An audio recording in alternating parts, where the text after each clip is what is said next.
Hey guys, welcome back to the channel. It's me again. Welcome to a new dragon video. Let's start off here at the Hermes boutique at Faubourg in Paris. One of the worst shopping experiences I've ever had. I visited the Hermes flagship store in Paris for 4 consecutive days trying to buy items. Trying to buy, quite to buy. Each day involved long waits only to be told to come back the next day. The staff were unhelpful, dismissive. I understand demand is high, but the poor customer service is unacceptable. After multiple visits and hours wasted, I left feeling frustrated, disrespected, and extremely disappointed. Yeah, I mean, look, this is the reality of shopping at Hermes. You know, I've told many of you, it's even got to the point now where it's like, sometimes I tell you guys, don't send me videos or reels or TikToks of people who have unicorn experiences, because I've been posting this content now for a few years. It gets exhausting trying to just kind of explain that it's like only the people who have the perfect Pegasus unicorn experience will come online to share that experience. There's so many people who have this experience that this individual had, 4 consecutive days of going every single day. I've said this before in previous Hermes Paris leather appointment recaps, like, after the first day, they remember you. Even the security guards will be like, oh yeah, she came on this date, or she came on a specific day, or whatever. And they remember you. And then they sometimes, like, if you're looking for a certain essay, the essay will be like, bibbity bobbity boo, poof, okay, gone. And you never, you will not see that person again. Do you know what I mean? So it's unfortunate, but it's the reality of the game. I think, there's been inconsistent stuff coming out of Paris right now that some people were like, oh, it's a bit easier right now because it's not as competitive, but that's just not true. I mean, the other day I was on social media, I was like reading someone's experience,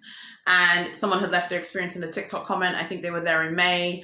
They said it was an absolute bloodbath, an absolute nightmare to get bags in there, and they didn't get anything, and they bought items. It's very unfortunate. Same store. Possibly the worst customer service I've ever had from a luxury brand. I wasn't just a tourist walking in asking for a leather appointment. I had already bought something in the jewelry department and was paying client. Over the years, I've been a loyal Big H customer. After being told leather goods appointments were handled separately, I went to the leather desk to ask about an issue receiving the authentication email. The staff member handed me an iPad, and somehow the verification code arrived immediately on their device. Fine. But when I tried again on my phone, I didn't get an authentication code, which means I'd have to come back to the store every day. The response was a simple shrug saying it's working on the iPad. The issue isn't whether I got the appointment. The issue is a complete lack of willingness to help. Every interaction felt like they're doing clients a favor by acknowledging their existence, luxury spot service, blah, blah, blah. Again, I feel so much empathy, but it is unfortunate. It is just how it is. I wonder if maybe this person was using like a VPN or had a problem with their internet. I've never had a problem receiving the verification, the authentication email. And also there's a rumor that came out of Paris saying that they no longer send those authentication emails. So I don't know. I don't know about that. Yeah, this is unfortunate.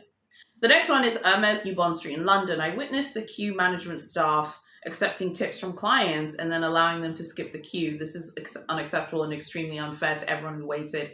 I mean, for all the years I've been posting this content, there have been so many stories coming out of the different Hermes boutiques that there are some Big H clients who, some Big H SAs who indulge in graft.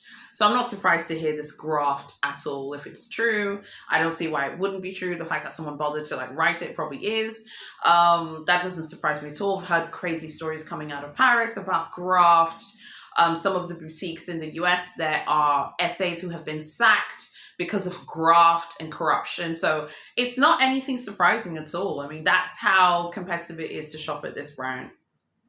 The next one is Louis Vuitton New Bond Street in London. I went into the store. 2 SAs asked me for my name. I asked to refill my partner's cologne bottle. They read out the name of the cologne to confirm. My partner and I waited. Oh, they told us to wait. We waited 20 minutes. I asked another SA if anyone can help.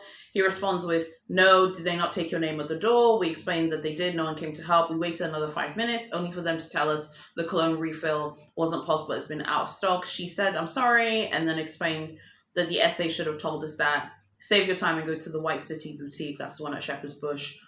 At least they offer drinks upon inquiries. I've said this before many times. They just have contempt for perfume customers. Like if you go to the boutique only to buy a perfume, I think there's contempt. Looking back, I think there's an experience that I had. I've shared it many times at the Johannesburg store. I bought a perfume, and the essay I think was just. I just think looking back, I think she was super fake. And she was like, "Yeah, you can take my contact. We can set up an appointment for next time." I was like, "Okay, cool. I want to buy all these other items on the next trip." And then she never replied. And she still works there to this day. And she's been working there for a very long time. And then when we went the next time to the boutique, I remember going and seeing her there. And it was like, okay. So I feel like there's this kind of I think that they just dislike people coming in to buy perfume. So don't worry, I'm not saying I'm better than anyone else. I've had those experiences too. But to me, this is because the person asked to refill a perfume and not buy anything else. To me. The next one is Louis Vuitton Milan flagship store. We traveled from Florida on holiday and visited this LV, hoping for a great experience for my wife's birthday. They bought an Alma. They posted a picture of it. The bag is beautiful, and we did make the purchase since it was a special day. Unfortunately, the service didn't match the brand. The staff member assisting us wasn't welcoming, showed little interest in helping, spent much of the interaction on his phone. It was a canvas bag. Maybe that played a role. Great product, but the customer service of this experience needs serious improvement. Yeah, again, I think that they're just essays. It's the person's job is to sell X amount of almas per week, book X amount of appointments. I think one of you had left a comment on the Glamans and said that LVCAs are also judged by how many appointments they set up based on a specific amount, and so on and so forth. So maybe the person just felt like, I can't be bothered to care about this because it's like a canvas alma, but it was a special occasion for the client. So I think, they probably should have made a little bit more of an effort, like the essay, not the client. Same store. I had an unpleasant experience during my visit today. The SA assisting me showed me bags and she left the drawer open. When I reached for one I like, I was told abruptly I shouldn't do so and only she was allowed to pick from the drawer. The message could have been conveyed with more courtesy. I chose to leave and ultimately made my purchase at another LV store. Yeah, I mean, look, I think that this is a good example of overreacting. I don't know about you. I have never in my life reached for something in a luxury shop that hasn't been on display. Like the drawer was open. She was showing you bags from the drawer. Okay, so she's opening the drawer, showing you bags, showing you items, and then you reach into the drawer to take something. I mean, am I the only person who think that's like kind of rude? I think that comes across a little bit rude. I have to say, I wouldn't do that. Again, not saying I'm better than this person, but to me that just comes across a bit rude. Tell me what you think about that one. I don't know. I think that one's I think that's a bit rude. It's a bit disrespectful. It kind of reminds me, I think I've shared this story many times.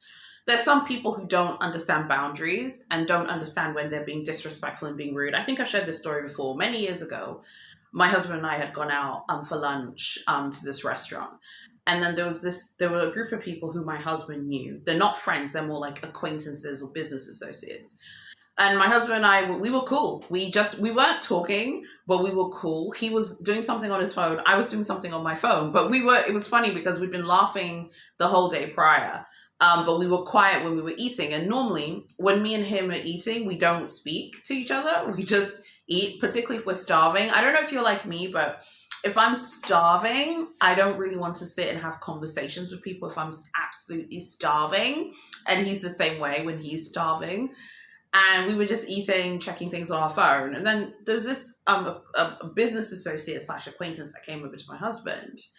And I think it's relevant to mention that she was a woman. And she said hello, and I just said, oh, hi, whatever, and then carried on eating. Because again, I can't speak to people if I'm starving. I literally can't. And then she I've never met this person a day in my life. Literally, a giraffe could walk past and I know what a giraffe is before I know anything going on with these business associates. I don't know who you are, girl. Right? And then she looks at me and she's like, oh, are you okay? You look really upset. Have you guys had a fight? I looked at her like, have you lost your mind? What? And unfortunately, I couldn't resist. Normally in those situations, when you don't know someone, you can just kind of do that nice, nasty, because I can do that too, that nice, nasty, bitchy, but cute. Bitchy, but keeping it very cute and glossy. Okay. I was like, no. I was like, we're fine. Why are you asking that? And I remember it was like a reflexive, like, why are you asking me that though? And she was like, I was just asking, you look really upset. I was like, I don't know you. I don't know you. We don't know each other. So why are you asking me? Like, some people have a lack of boundaries. So some people are incredibly rude and haven't been checked. Now, looking back, I remember chatting to a friend about it and she's like, oh, you kind of went off on her. Maybe you should just kept it bitchy, but cute, nice, nasty, but glossy. I said no, because then she's going to go do it to someone else. Now, next time she sees a couple who maybe are not talking to each other while they're eating, you don't know the dynamics of everyone's marriage or everyone's relationship. Like, and it's really funny because when we were driving home, my husband at first was like, oh gosh, you kind of went off there. But then a few days later, he was like, you know what? You were completely spot on. You were spot on. Because he was like, people don't know that me and you, like, when we're starving, we can't, like, we were both starving that day. So we can't speak. Okay? And then you come over like, oh, you guys okay? You look really upset. Like, she's saying it to me. And I'm like, I literally just met you. I don't know who you are. Literally.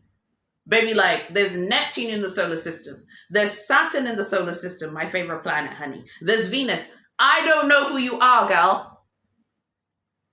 Okay? So I share that story to say that with this dragging story, this client reminds me of that experience. No boundaries, no concept of what's rude, what's not rude. There's certain things that are universal culturally. It's not your house, it's a shop. The essays open the drawer. It is very presumptive to reach into the drawer. I think you should ask the person to, give it to you. Boundaries, baby. That I'll never forget that day because I was like, wow, this person has no concept of boundaries. I just met you. I don't know who you are. And you're like interrogating me, honey, like you work for the MI6. Are you James Bond? You know what I mean? Anyway, that one still reminds me. There are a lot of people who have no concept of boundaries. So this client should have some boundaries too. Same boutique. Yeah, a Milan Louis Vuitton. Today we visited the store to buy a gift while my husband was talking to an essay. So the client talks about how there was like a really rude essay who came over. This attitude towards a customer in your store is unacceptable and humiliating. I'm absolutely outraged. I went to my husband and made him leave without buying anything. Yeah, again, it's unfortunate, but there are some essays who would rather like lose a client who's buying a perfume or sunglasses, assuming you're not purchasing any other items. I think if you're buying like sunglasses, perfumes, and other bits and bobs, I think they'd be happy to have you there. But I think that there's some clients, like, again, I've experienced it too, so I'm not saying I'm better than them. Don't worry. I've had those experiences where maybe they are just like, oh, do you know what I mean? Maybe they just kind of feel like they'd rather just not sell the item and just wait for someone who has more money to spend. I know that's such a harsh take, but I do think a lot of essays think this way. The next one is the Louis Vuitton boutique in Champs-Élysées, the flagship store in Paris, France. I walked in today. It was really busy. I checked in with an employee to buy a perfume. I mean, come on, girl. You know where this is going. Again, I include myself. I've been dragged too for buying perfume, so don't panic. I'm not saying I'm better than anyone else. I showed her the fragrance card of the perfume I wanted. She said, wait. I waited 30 minutes. Another essay came. I gave her the perfume card again. She came back a few minutes later and said it's sold out. My advice to LV management, if a customer is specific, check the item before you make the customers wait that long. Basic customer skills need refreshing. Yeah, I have to say, I agree. And I think that LV need to do something about the issues with perfume as well. It's obvious that LV has done a great job in making their perfumes very exclusive. If you go and read perfume subreddits or perfume groups, like people who are not necessarily luxury aficionados, like you guys who watch me, people who just like perfumes, there are so many people in perfume subreddits and perfume Facebook groups who talk about how, oh my God, I'm so nervous to walk into Louis Vuitton. Like, I'm so scared to go and buy perfume. And there are people who are like, oh my God, if you go in and you ask for samples, you're gonna get dragged. Like 110%, babe, you'll get dragged. And then other people are like, oh no, it's fine. At the Champs-Élysées store, they literally, I think if you walk in there, boo boo, and you're like, I'm gonna buy a perfume, they're gonna be like, baby, let me stop you right there, honey. Okay? And let me show you out. You know, again, I have been dragged many times. So for me, I have a new LV strategy. I'll tell you guys about that at the end. I have a strategy for Johannesburg and for Europe, so we'll talk about that in a minute. So yeah, again, it's unfortunate. The next one is the Cartier boutique at Rue de la Paix in Paris, the flagship store.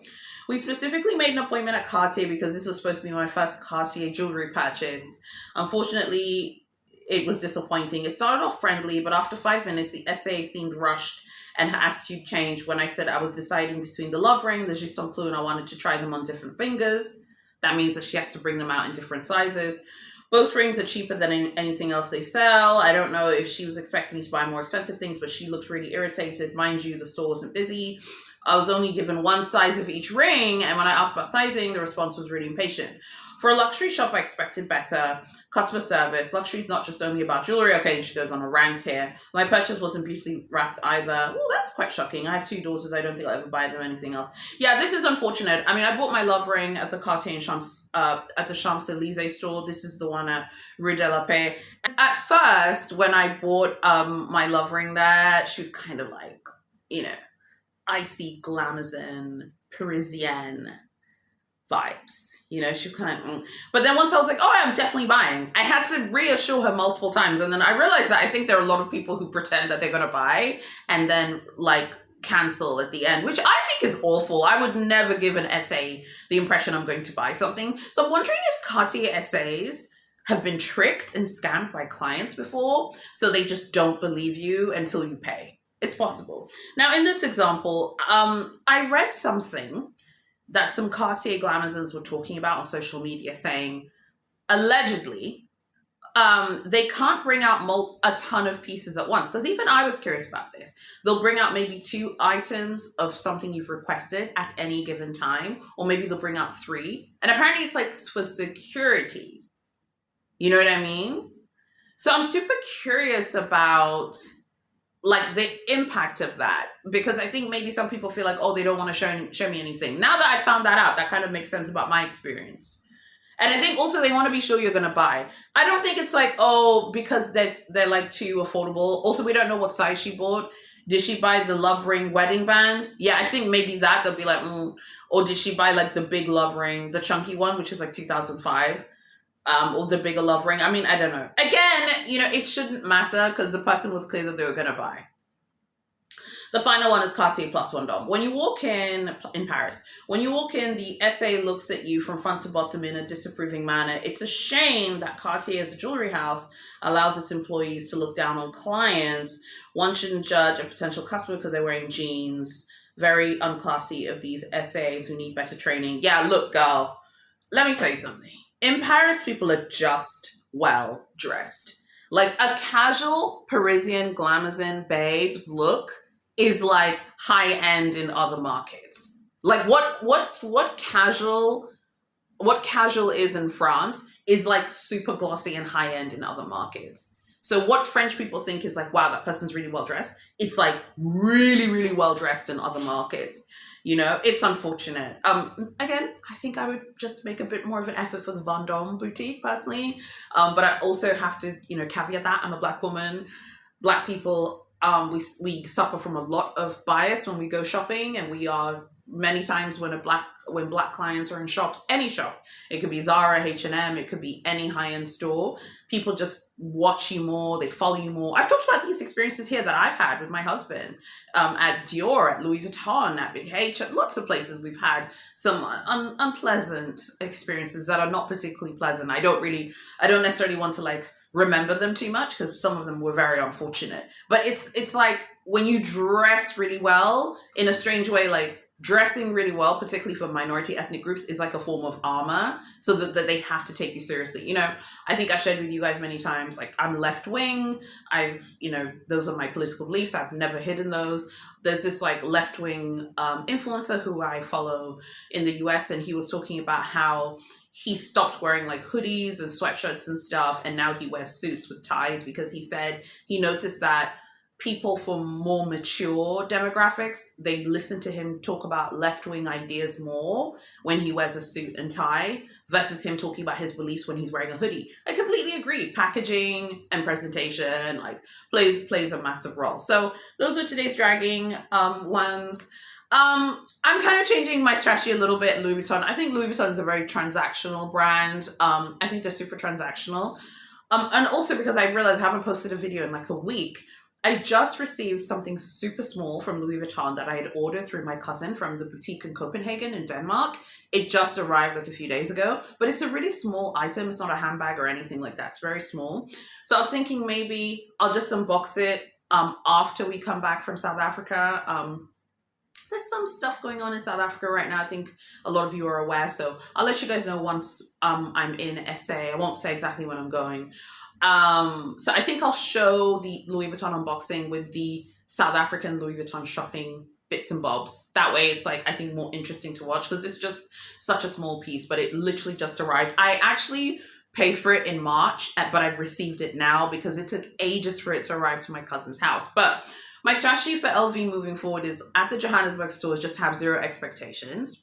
And I think I want to try and really build my profile in France, but this time take a different approach. And I think one of the approaches is like maybe to try another boutique. I've shopped at Shams, I've shopped at the Place Vendome, which I had a really good experience there. I think I want to try the Avenue Montaigne and also this time maybe front load a little bit more and spend a bit more. So the Johannesburg trip, I won't spend a lot because I'll use most of that money to front load in Europe instead. But I think I'll continue shopping in Johannesburg because obviously I, love Louis Vuitton. And I do like going to the Diamond Walk and things like that. But I find that the shopping experience at Louis Vuitton is very transactional. Like the essays there will work with you. I think if you spend good money and you feel very consistent. I think Louis Vuitton CAs like really value people who are very consistent. But I think if you're someone who's like, you're just buying one small item, I don't think that you can expect like champagne and stuff like that. And even the whole champagne thing, I think it's fine to ask. Like my plan was when we go to, like I said, the Johannesburg trip in a few weeks, I was thinking about, I don't know if I'm going to make an appointment there or not, because I just don't think I'll spend that much this time. But in Europe, I'll definitely make an appointment.